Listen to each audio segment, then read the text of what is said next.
Former Yorkshire chair Colin Graves claims he never witnessed any instances of racism and says the club was not institutionally racist during his time there. In February, Yorkshire admitted they failed to address a systemic use of racist and/or discriminatory language after allegations from former player Azeem Rafiq. Graves was executive chairman between 2012 and 2015 and was bidding to return in the role before last week announcing he was withdrawing his application. The club owes around £15 million to Graves' family trust, and he claims the club now face administration while also blaming Lord Patel for the county's cash problems. They approached me in January this year to see if I would be interested in going back as chairman. So it was their approach, not mine. I said I would be under certain conditions. So since January I've been talking to them of what required doing in the club and what I believed I could bring back as chairman to the club. They then went through a process with headhunters to appoint a chairman, which is fine. I have no issue with that at all.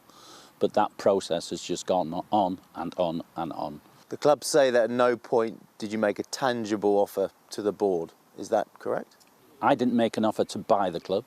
What I did do is I put in writing to them on 2 occasions, one in February and one 2 weeks ago, of what my proposal was for the club to trade out of its present situation with investors behind me who would look at bringing fresh money into the club and to trade our way out of it to get it back on an even keel. They also say you wanted total control of the board and the executive. They took issue with that. Is that fair? That's correct. That's what I did say, because basically the problem that we've got now at Yorkshire County Cricket Club is there's no point to have a chairman there who has got his hands tied behind his back. Anybody who goes in there, whether you buy the club or you go in as an investor, you are going to want some kind of control of who runs the club and who's there as the executive. And that's what I said, that I don't want a board around me who's going to make life difficult in making difficult decisions going forward. They've got 10 independent directors, none of them have worked in cricket, none of them have played cricket, none of them have run grounds. They don't understand what cricket's all about. Yorkshire owe the Colin Graves Trust £14.9 million, is that correct? Yeah, at the present time, I think it's about £15 million. That trust is run by professional trustees. I have nothing to do with it. It's run at arm's length from me. I would talk to that trust and the trustees to virtually try and get, firstly, a 3-year extension on that, so it gives us breathing space to make sure we can make the right decisions, bring the new investment in, which is required. So they want a buyer to come in, or an investor to come in. What happens if that doesn't happen? If it doesn't happen, presumably the only way forward for them is to go into administration. And when that happens, and I hope it doesn't happen, that'd be the worst thing that could happen. If they go into administration, then the administrator will have to talk to the trustees of the trust, because the trust has got first legal charge over the ground. Your period at the club also overlaps with the period where the racism allegations and charges have been made. Do you think that the club don't want you to return because of the past and the fact that maybe you're tainted by that past? If that's the case, again, I'm very, very sad about it, because when I was chairman of the club, when some of these allegations were made, I can tell you now, nothing was brought up within the club. And I ran the club on an open door basis as chairman. Players could come and see me if they had issues, and they did so on a regular basis. People like Martin Moxon have been castigated, lost their jobs, lost their careers as part of these allegations. Martin Moxon hasn't got a racist bone in his body. Martin Moxon, people forget, was the person who brought Azeem Rafiq back to the club. He gave him a new contract. He gave him a second chance. If Martin had been racist, why did he do that? You never witnessed any racism in your time at Yorkshire? None whatsoever. From anybody at any level, nothing. Do you accept, though, that there was institutional racism during that period? I think institutional racism, I believe, is the wrong word. I think there's been odd occasions where words have been said that people may regret afterwards. I don't think it was done on on a racist, savage basis. I think there was a lot of, I know people don't like the word banter, but I think there could have been a lot of banter in there about it, and I know people don't like that. But when you play cricket and you're part of cricket teams and you're in cricket dressing rooms, that's what's happened in the past. But the world has changed, society's changed. It's not acceptable. I understand that, and I accept it, full stop. But I don't believe it's institutional racism in Yorkshire.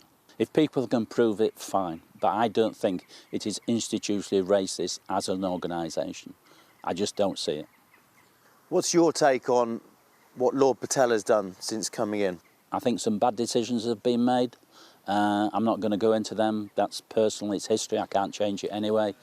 But I think those decisions have now created where Yorkshire is today, with 3.5 million loss on last year's P&L, shortage of cash going forward. You look at the standard of cricket now that we've got in there, we're struggling. Players have left, sponsors have left. I think bad decisions were made, but it's history. This next 2 months is going to be paramount that they make the right decisions. I still would do the job, provided they came back to me and said, Colin, we ain't going to sell the club. We want it to stay as a members club. We'll come back to your idea and we want you to help us solve this problem. I would do that, but I'm not going to do it just dragging it out on and on and on. I'm doing this as a gesture for the good of Yorkshire County Cricket Club, not for me, not for Colin Graves. I'm doing this for the Yorkshire members, for the Yorkshire players, for the Yorkshire supporters, and for the good of the whole of cricket. But if they don't go down that road, then I just hope they get the right investors or the right purchasers to put the money into Yorkshire to make sure it is sustainable, it is a profitable organisation going forward, and it retains its place in cricket history. And that's all I can hope going forward, because I don't want to see Yorkshire County Cricket Club disappear. Right, just into us, while that was going on, we've got a response from the ECB. The title is ECB Response to Sky Sports News Interview with Colin Graves, OK? So this is what they say. We are disappointed to see the comments made by Colin Graves on the historical racism issues at Yorkshire County Cricket Club. We must never again hear of accounts like Azeem Rafiq's where racist slurs are used as part of normalised everyday language. It says these events, along with many issues experienced by Azeem and others during their time in Yorkshire, have been upheld more than once, including during proceedings overseen by the Cricket Discipline Committee. We vehemently disagree that this is just banter and believe that any debate in that regard should stop immediately. Racism isn't banter. Yorkshire is of huge importance to cricket in England and Wales, with a deep history and an ability to inspire and connect all cricket fans. They are currently working hard to resolve their financial and cultural challenges, and the club and its new management have our full support. So that is the response from the ECB to that interview with Colin Graves. Well, Lord Patel was appointed Yorkshire Chair in the wake of the Azeem Rafiq allegations before stepping down in March. He's defended his own time at the club and questioned Graves' claim that he wasn't made aware of any racism. In a statement to Sky Sports News, he said, "I came to Yorkshire County Cricket Club to do a job which I believe I did, one of which was to address the institutional racism and discrimination that had taken place. When I arrived, Yorkshire had lost the majority, if not all of its sponsors. The England and Wales Cricket Board had removed the right for Yorkshire to host any major and international matches. The only funds it had in the bank were advanced ticket sales for the 2 forthcoming international matches which had been withdrawn. So those funds would have been returned. It was because of the decisions that I made. Not only were major and international matches returned to Headingley by February 2022, but Yorkshire is also now hosting the Ashes this summer." During 2022, we had the highest level of sponsorship in the history of the club. I must admit, I find it very worrying that Colin believes that there was no institutional racism or discrimination.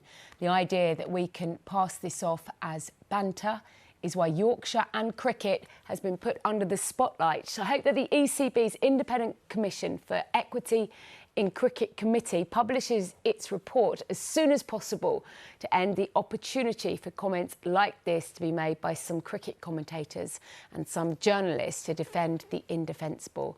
I know too well the impact of not only racist abuse but also the powerful people using their platform to gaslight victims. That was Lord Patel's full response. If you want to see it, it's on the Sky Sports app and the website. As far as Graves' attempts to return to Yorkshire, the club have said this: "We reiterate that at no point did Colin Graves make a clearly defined, tangible offer that the board was able to consider formally, unlike other interested parties involved in the refinance process. His proposals include securing an extension on repayment of loans from the Graves trusts, which he also says he has no control over, and working with a number of investors to get the club back on an even keel."